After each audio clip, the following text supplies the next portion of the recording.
You're out.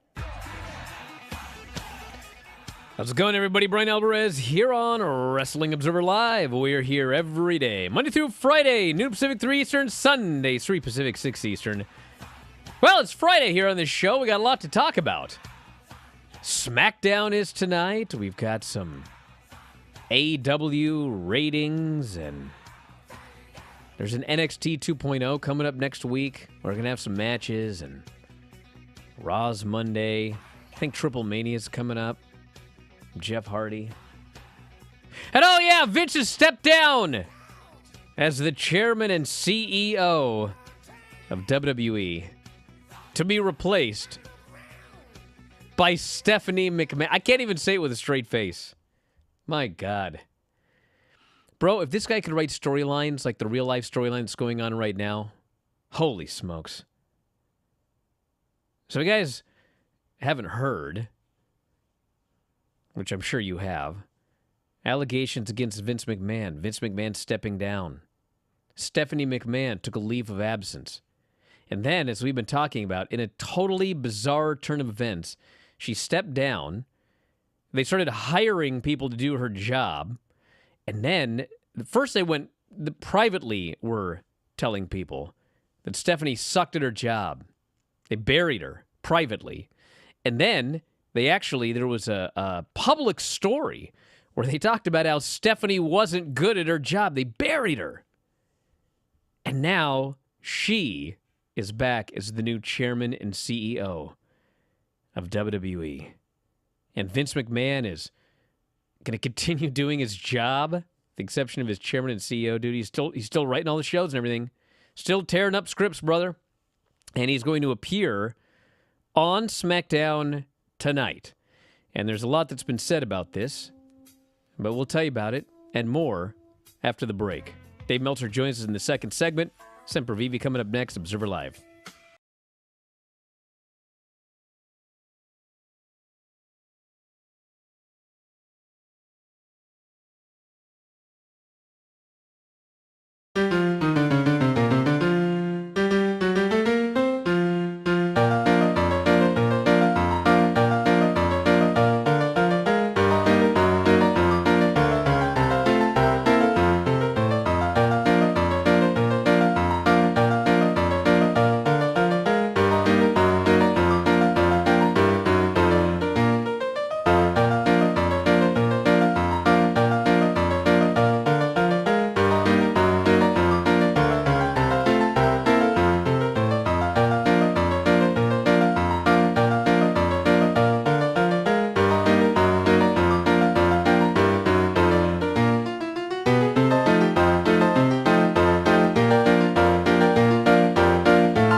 AEW's Brody King compilation. They were not they weren't renewing any contracts that were coming up, and they weren't discussing it with anybody. My contract was going to be renegotiated in December, and it was about October, I think, when it was like when everything kind of shut down, October, November. And they hadn't said anything to me, and I know a few others that they hadn't said anything to. Back in the show, Bryan Alvarez here, Wrestling Observer Live. Mike Sempervive, also of WrestlingObserver.com. I missed the Eagles for this today. But I'm back. Good pull. For today. In the latest development in one of wrestling's biggest stories, I'll say, Vince McMahon has voluntarily stepped down as WWE Chairman and CEO, while the company's special committee of the board investigates alleged misconduct. Stephanie McMahon was named interim CEO and chairwoman until the investigation concludes. However, Vince McMahon, quote, will retain his role and responsibilities related to WWE's creative content during this period and remains committed to cooperating with the review underway.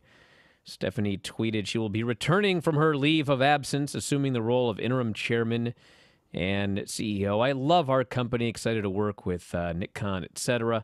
On Wednesday, the Wall Street Journal revealed the board was investigating Vince McMahon over a $3 million hush pact with a former employee, from which he allegedly had a relationship with, in addition to other potential non-disclosure agreements.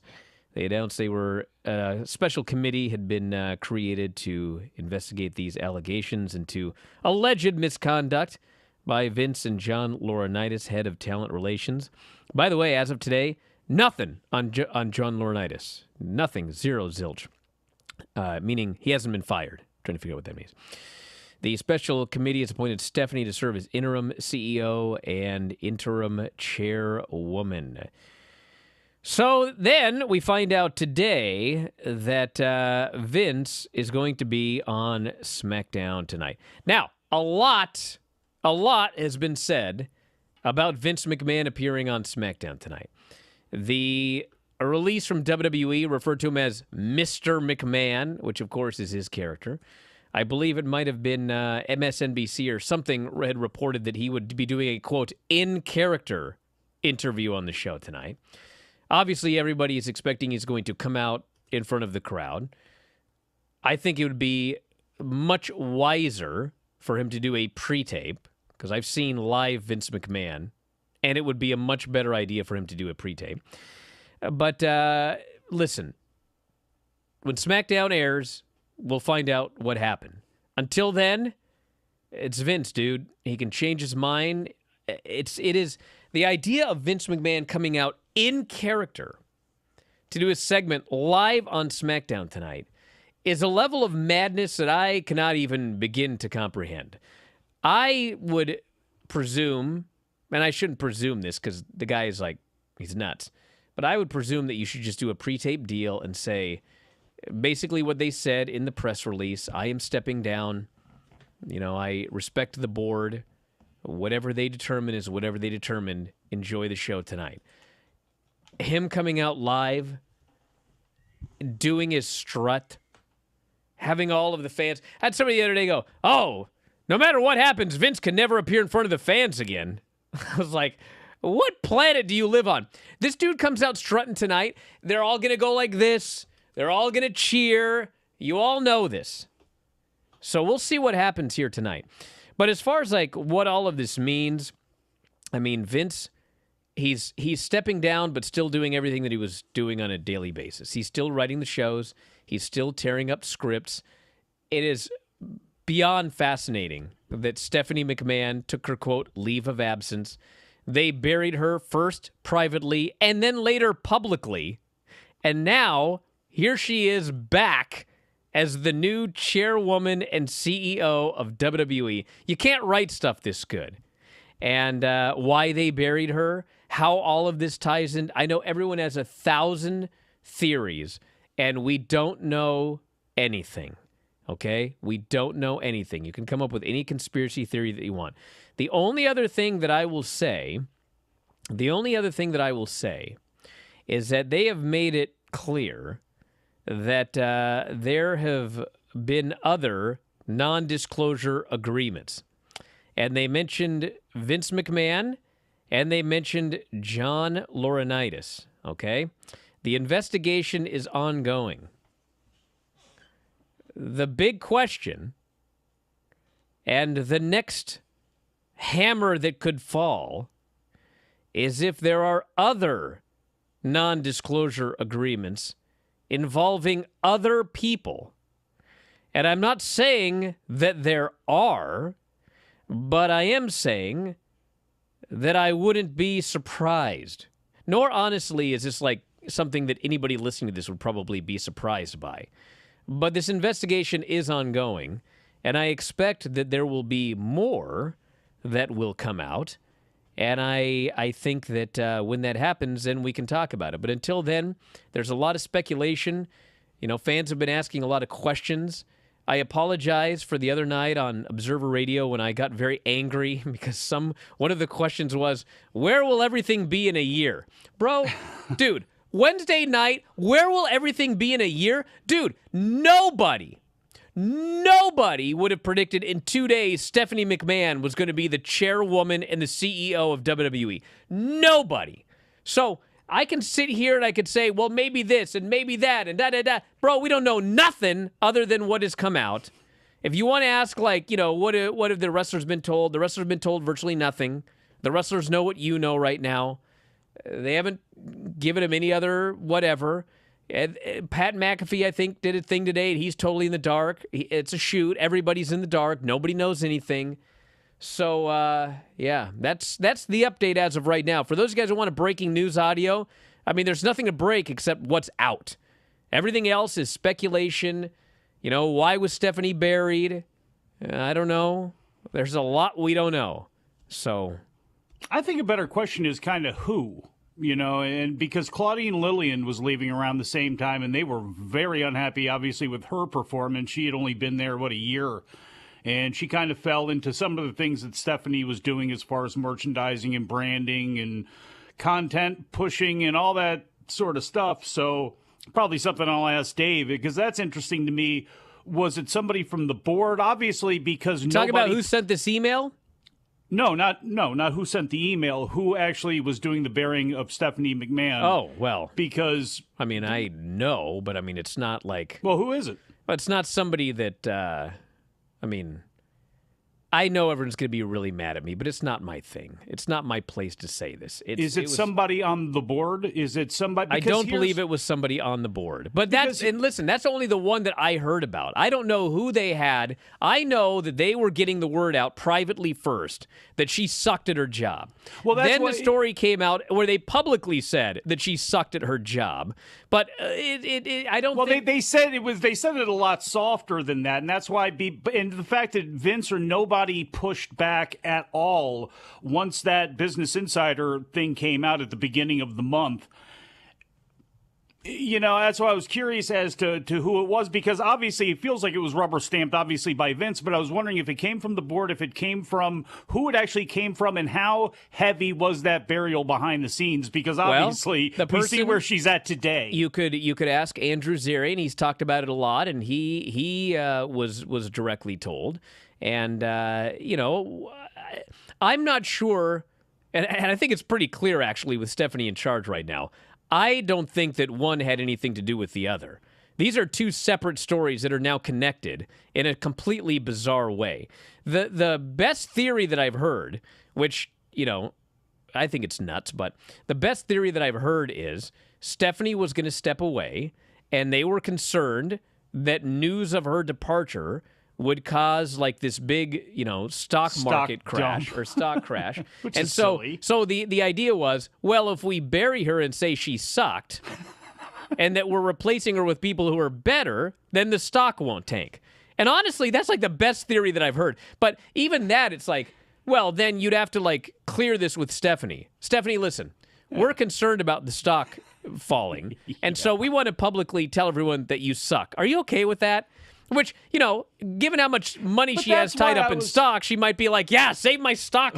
But it just seems ridiculous. But that's why I was wondering who actually said it, because then we have a situation where now she's also now back as the figurehead face of the company right now while Vince, quote unquote, steps aside here. And it was amazing at 7 o'clock Eastern time this morning to start getting texts about WWE has released a press release And then they follow it up with Vince going to be on TV tonight.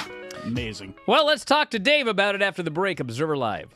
Well, that seems strange that like they have all these big players that they probably would want to keep with their deals coming up, and nobody's discussing it with them. So it was like, I feel like a lot of people maybe wanted to pretend like that wasn't the case, but if you look at it in a business standpoint, that's probably not a good sign. And yeah, I don't know. It just seemed like that, especially since we were doing shows with crowds again, the crowds weren't great, and there's only so much you can do with a big roster with a lot of money and not a lot of people in the crowd. So, I mean, like when the news for Ring of Honor broke, I feel like Malachi, Tom, and I had already been discussing this House of Black dream scenario of like, what if, and if it could happen, and how to kind of get the wheels moving on that. And I think that we were already discussing like possibly trying to do like PWG, like trying to like set the groundwork for it. So it was very much like in the works already, and we had already been discussing like the what ifs and what we could do with it, and like bouncing ideas off each other. But I talked to Tony very shortly after the news for Ring of Honor broke, and he invited me out to a couple of the shows, and we discussed things, and that's when the whole House of Black idea really came to fruition, and it seemed like a good fit, and everything kind of fell into place. So I was very fortunate that like I kind of had a plan already, and it just kind of was an easier decision. There wasn't like, well, do I stay at Ring of Honor or do I go to AEW? Like, it was like, well, there's no more Ring of Honor, so here we go. I hate doing the blackout like reveal, because I just have this fear that I'm just gonna fall and like break my neck on the way to the ring, and like they're gonna restore the lights, and I'm like, unconscious on the floor. Did my Ring of Honor debut, it was pitch black in the ECW arena, and it was like me running down the ramp and hoping that I just didn't eat it on the way. So it's not my favorite way to debut, but it makes for a good reveal. The crowd was chanting my name when the lights went out, because Malachi had set all these like Easter eggs about me coming in, and then afterwards I think it was Sting came out to me. He's like, man, that was awesome, like you guys have such a cool look together, like you guys look so intense. I was just like, you're fucking Sting, like this is sick.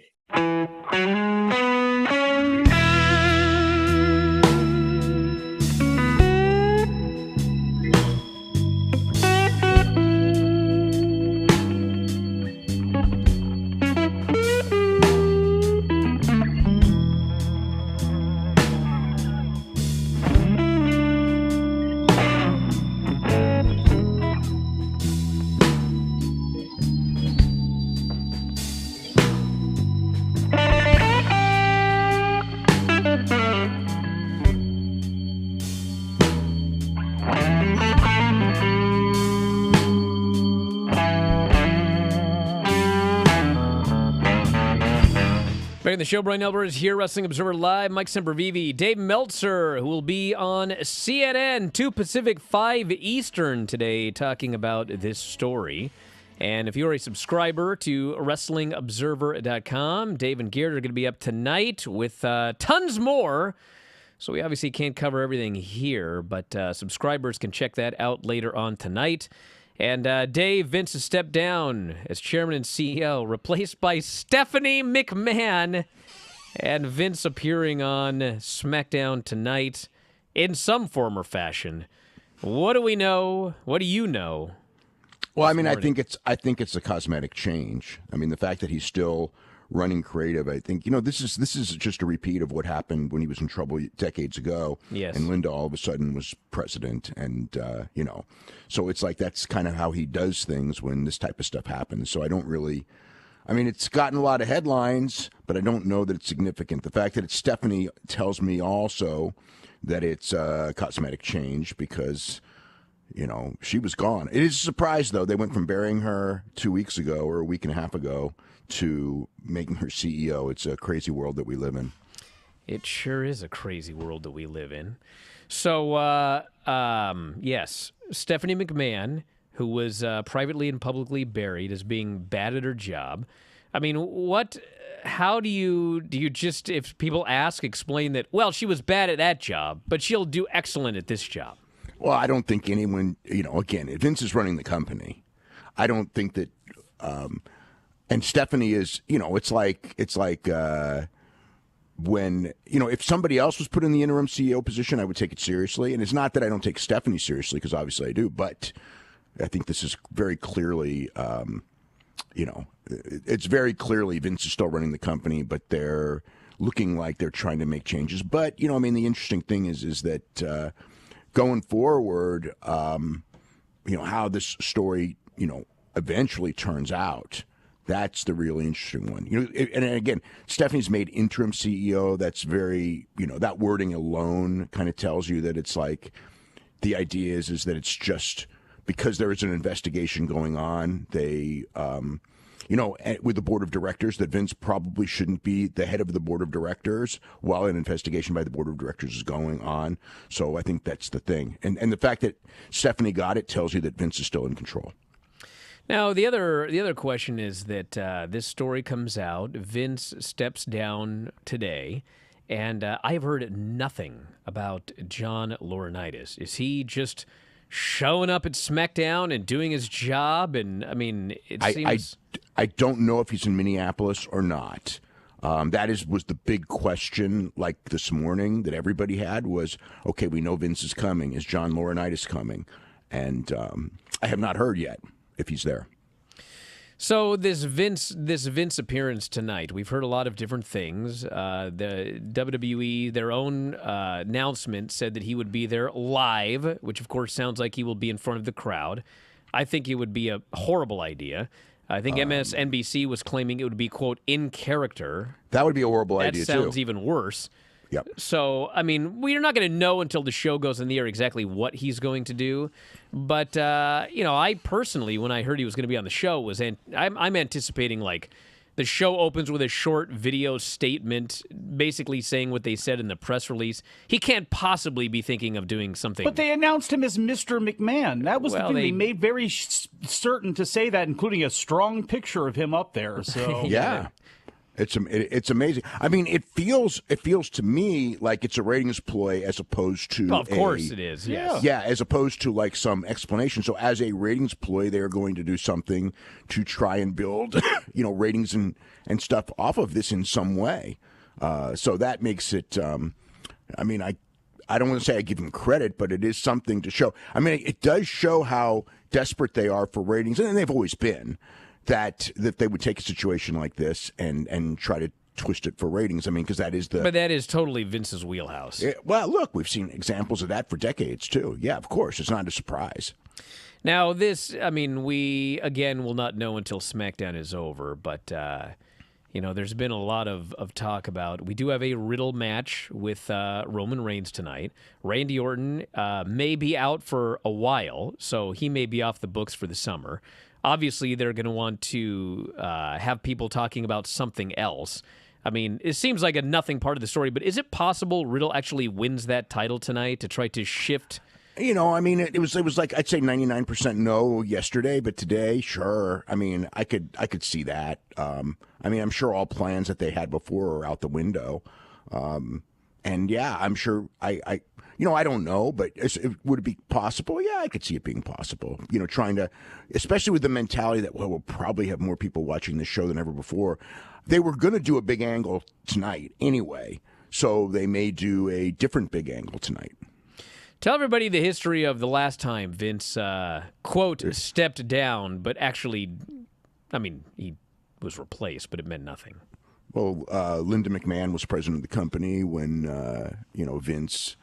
Vince was indicted, on charges that he doesn't even remember anymore, and went to trial and everything like that. So, but eventually, of course, was back running things and had all the same title. It actually took years. Linda was on paper president for many, many years. Even after Vince was acquitted in the steroid distribution trial. Steroid conspiracy trial is actually the better term for it, but.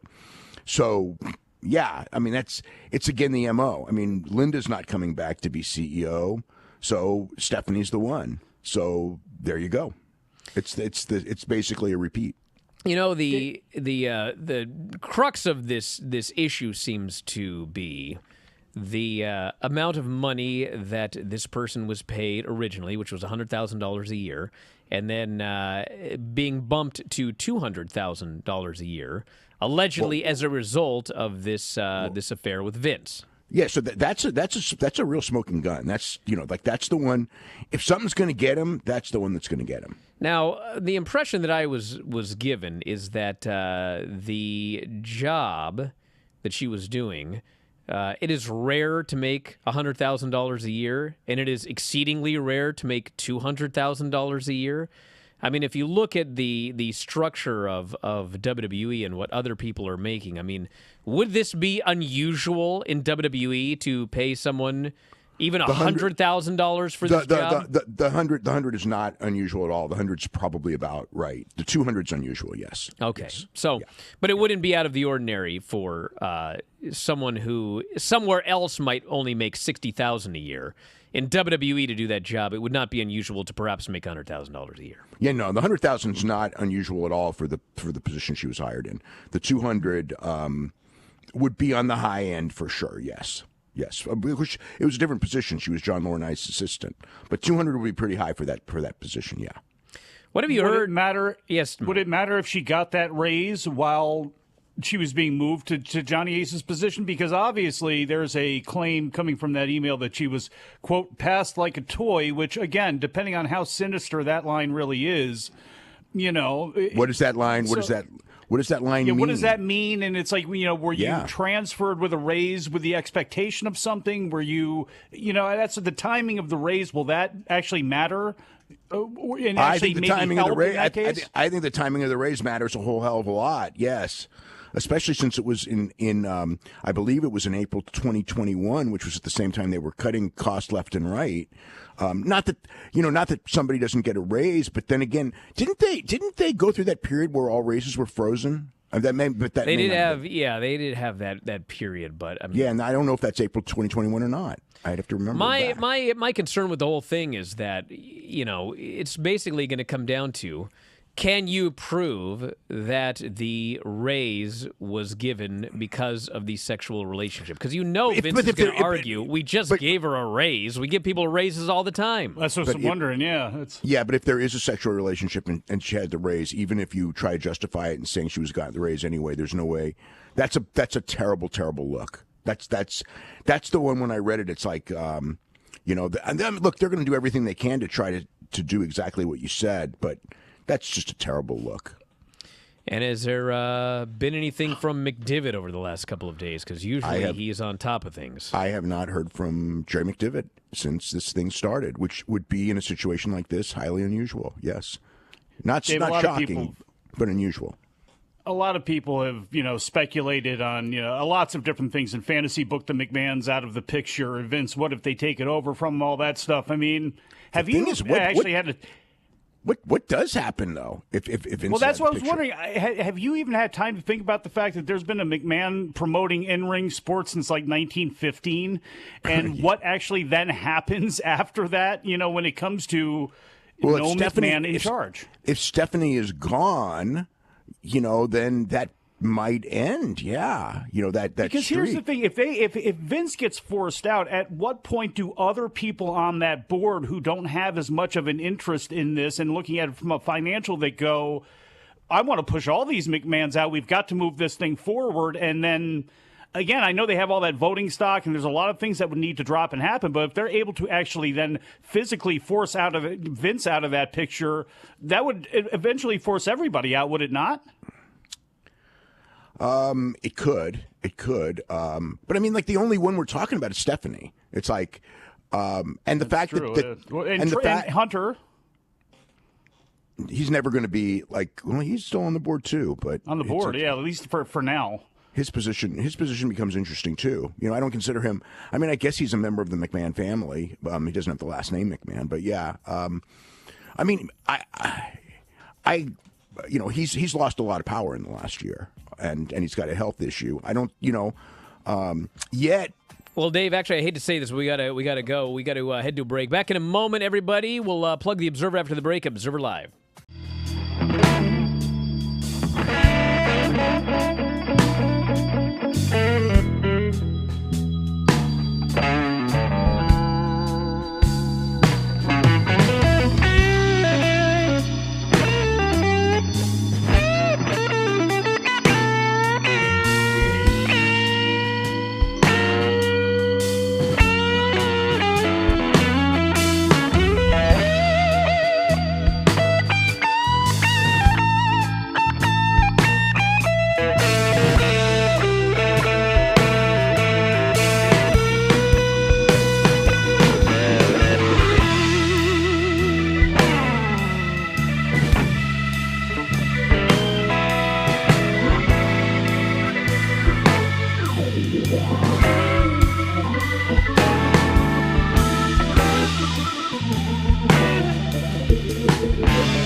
AEW's Brody King Q&A Part 1.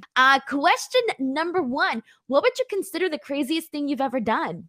Went to a drag bar and had a lip sync contest against the drag king. So that's a pretty good one. What songs did you sing? Bad Romance by Lady Gaga. Yes. I take it you're a Lady Gaga fan. Very much so. Hell yeah, I love it. Oh, that is so cool. You know what? It's how you live your life. You celebrate this big MSG show. You go sing, have a good time. Live it up in New York. I love it. Number 2, best thing about being a dad. All of it. It's the best thing in the world. Next question. Is there a tattoo you regret? Well, the one I did regret, I covered it up. So underneath this giant front piece is a tattoo I did not like at all. And that's kind of like where I'm at now, is I don't have a lot of room for new tattoos, so I'm just covering up the ones I don't care for anymore. You're like, I'm done with this one. New one up there. Yeah, just put Back in the show, Bryan Alvarez here, Wrestling Observer Live. Mike Sempervive, also of WrestlingObserver.com. If you have questions, text me, 425-780-7566. That is 425-780-7566. Think before texting. And 2 things I want to mention because it had been brought up in the chat. Number 1, the Kevin Dunn insider trading thing. That story, whatever it was already retracted. And even before it was retracted, people were saying, oh, man, Kevin Dunn sold a lot of stock, like, right before this broke. Like, could he? Listen, if you follow the stock, who sells and et cetera in WWE, because that stuff is all public, Kevin Dunn sells all the time. All the time. So nothing to that story. And then the other thing I wanted to mention was, I think you were asking Dave about, like, what happens if Vince is ousted. And I'm not saying that Vince will not be ousted. I don't know. Because I don't think he will. I would not have said Wednesday that Stephanie was going to be in charge. But I will say this. That press release and this decision and the way that it was worded in the press release, and I know, And all of our wonderful listeners here who are wrestling fans, who have, you've watched WWE, and we have a very intelligent fan base. You guys have seen wrestling all over the world. You've seen different promotions. You have seen promotions in different eras. And I think we all know that you can run pro wrestling and you can run a successful pro wrestling organization without Vince McMahon in charge, okay? But the people that don't follow wrestling very closely, the people that don't follow history, don't know about, a lot about AEW, New Japan, whatever, they are it's like it's Vince or nothing. Like if Vince is gone, this stock is just going to fall off a cliff because nobody can do wrestling except Vince McMahon. There is very much that feeling amongst people that, don't really follow this closely. And so when they sent out that press release and they were like, he's stepping down as chairman and CEO, but don't worry, he's still going to be doing creative. He's still going to be the guy. It's very clear that they felt that they needed to do something, but they want you to know Vince McMahon is still going to be the brains behind this whole WWE thing right here. So that tells me that, like, they are gonna do anything that they can to make sure that Vince is not ousted, at least as the head of creative, because I think they feel that it's not going to affect the stock in a hugely negative way to have him step down from that role and put another McMahon in the role, and he's still doing everything he was doing before. But I think they are very concerned about the idea of Vince McMahon is no longer involved in this company in any way. And I think they're going to do everything they can to avoid having to say that.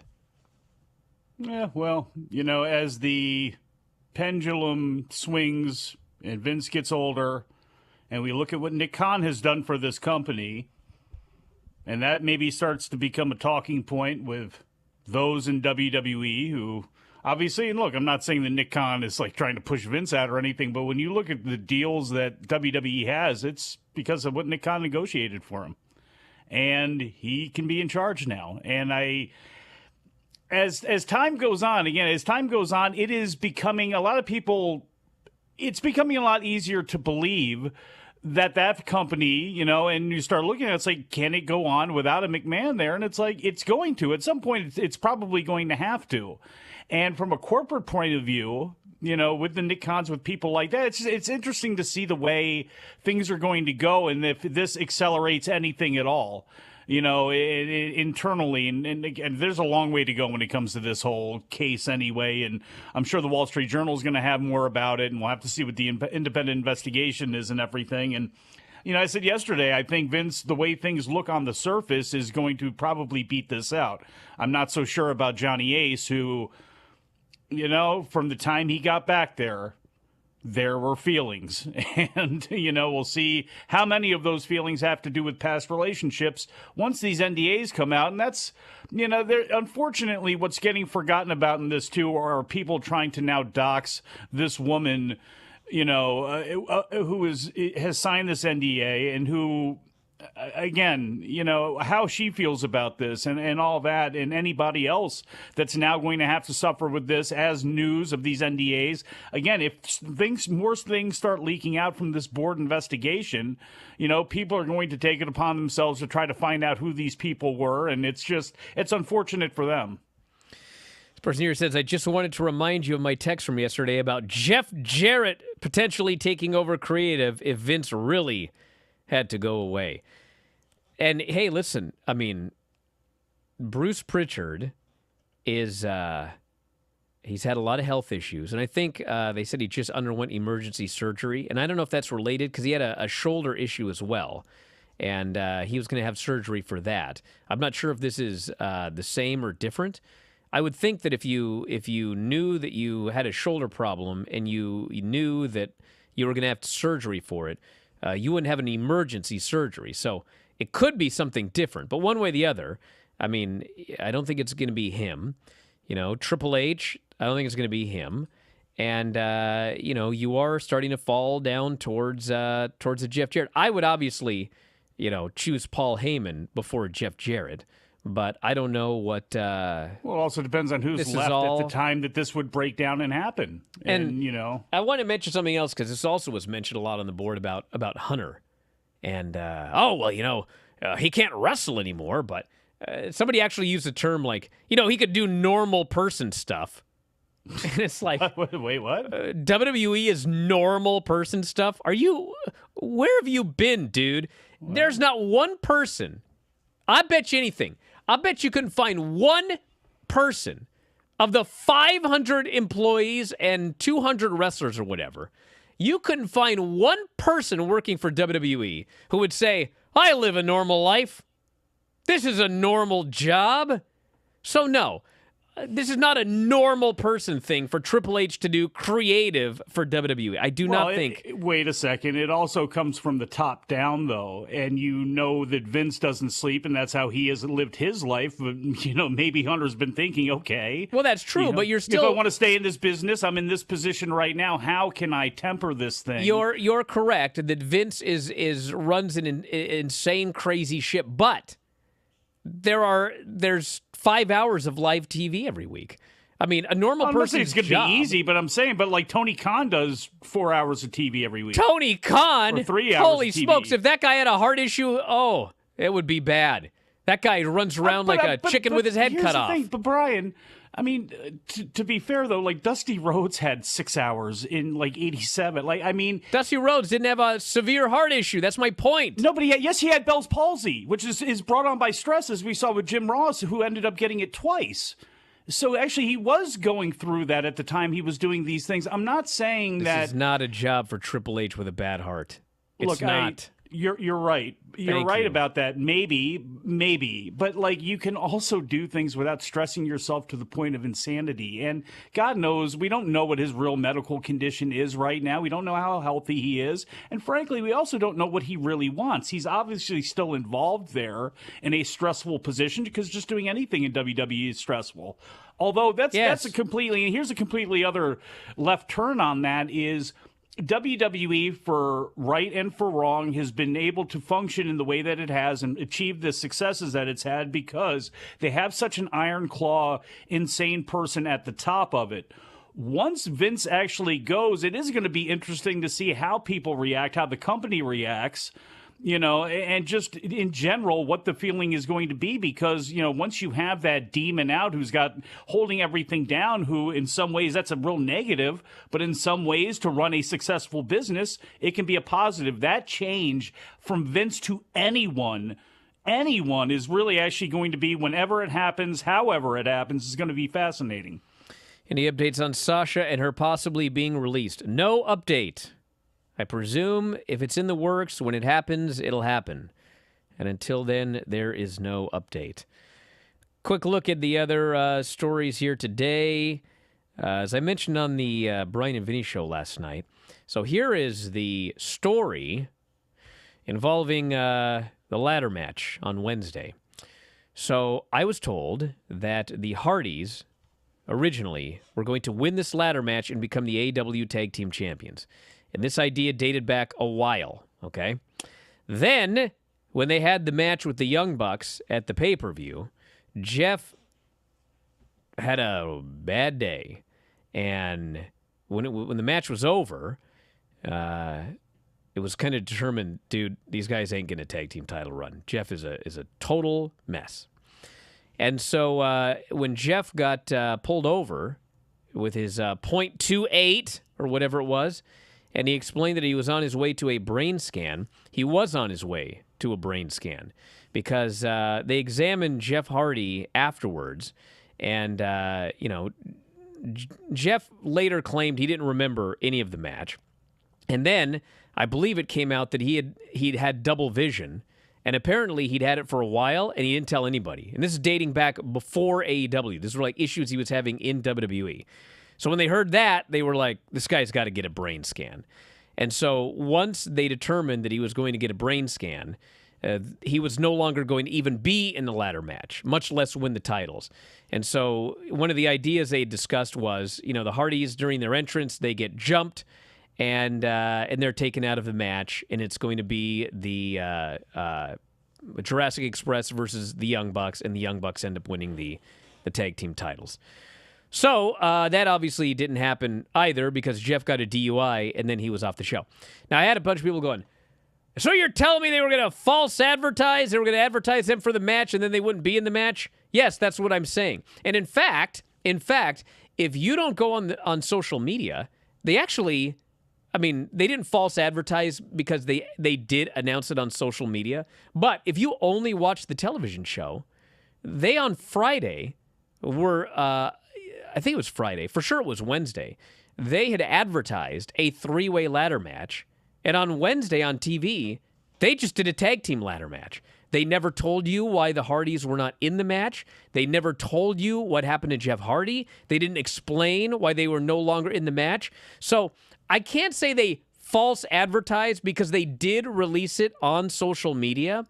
But I mean, the idea that they didn't mention anything on television about why it was no longer a 3-way, I mean, I think that should tell you that they probably would have done this idea of beating them up. And listen, my impression was that after the DUI, it was only going to be a tag team match. But or after the injury, when they decided to pull them from the match, I guess it's possible that Jeff would have been carted out and maybe Matt would have run back for a spot at the end. So they still technically did a 3-way. But regardless, that's what happened. And now, I mean, we know what happened with Jeff. And, man, you know, it's crazy enough that he decided to do all of that drinking and then drive. But, like, on top of that, he decided to do all that drinking and then he was going to drive to his brain scan. So, are we sure that his brain scan was actually Monday, or did he actually just pull out, like, you know, where are you going? Like, I had some brain scan. I mean, honestly, like, I'm not saying like I it was really given matters, the impression but that he actually was on the way to the brain scan. That's the impression I was given. That he actually was on the way, and when he said that's what happened, that's what happened. He was at that convention the day before. You can imagine what that dude's night was like. Because I can't believe he woke up and decided, I'm going to literally pound a fifth of Fireball, put it down and say, I'm going to go drive. It's bizarre. Thank God nobody got hurt. I get a moment. Observer Live. What's the craziest thing you've ever seen PCO do? Oh my God. I mean, I'll give you like a top 3. Okay. So when he did the dive into nobody in Atlanta and he thought that there was 2 rows of padding and there was only 1, and he blew his whole face open. I was on the other side of the ring holding up 2 guys, and he came around the corner just covered in blood. And I was just like, oh my God, are you okay? He's like, yeah, I'm fine. I'm like, what? And then he had to get like 100 stitches, internal and external. And it like looked like a Frankenstein scar on his forehead. And the next day he was like, it's pretty good for the gimmick, right? I'm like, dude, what? Like I would cry if my face like looked like that, but he didn't care at all. Another one was he was wrestling Matt Taven. I think it was in Toronto, and I think this was a Ring of Honor World Championship match. Possibly, they had a spot where Vinny Marseglia he slid in the axe, and they were going to give him a drop toe hold onto the axe blade that was sticking straight up. And mind you, this was a real axe. PCO just headbutted the axe, and I have a photo on my phone where he just has a perfect line across his forehead that's bleeding. So he just tried to decapitate himself with an axe. And then there was the one at MSG where he took a power bomb from the ring onto the floor. And then he sat up and, no-sold it. So those are like the top 3 that come off the top of my head, but I'm sure that there's more. I could do a whole podcast on crazy things that PCO has tried to convince me of. There's a good podcast idea for you because man, that axe one, I can't even fathom that whatsoever. But it's so cool because I've gotten to see PCO perform, now a lot live, and every single time I'm like, what the hell is he gonna do? And every single time he crosses like this new line where I'm like, damn, I had no idea PCO would do that or could do that. Thank you guys so much for watching the Brody King Q&A. See you next time.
the show. Bryan Alvarez here, Wrestling Observer Live. Mike Sempervive, also of WrestlingObserver.com.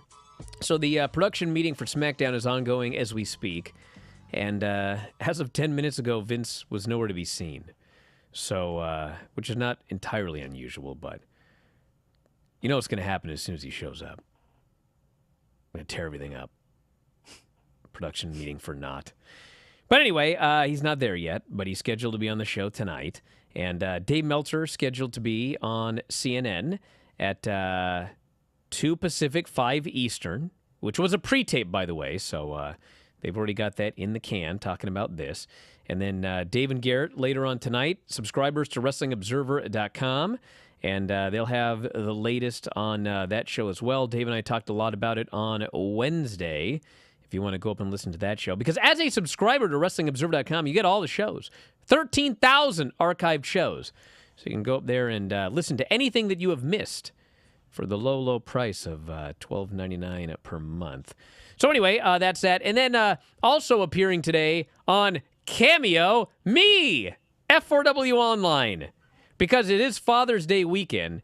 And what better gift for the father in your life than a cameo from me? So From a check it real out. Mother. F4W Online on Cameo. And yeah, lots of great stuff. We'll be back later on this weekend. Dave and I will also be up for subscribers.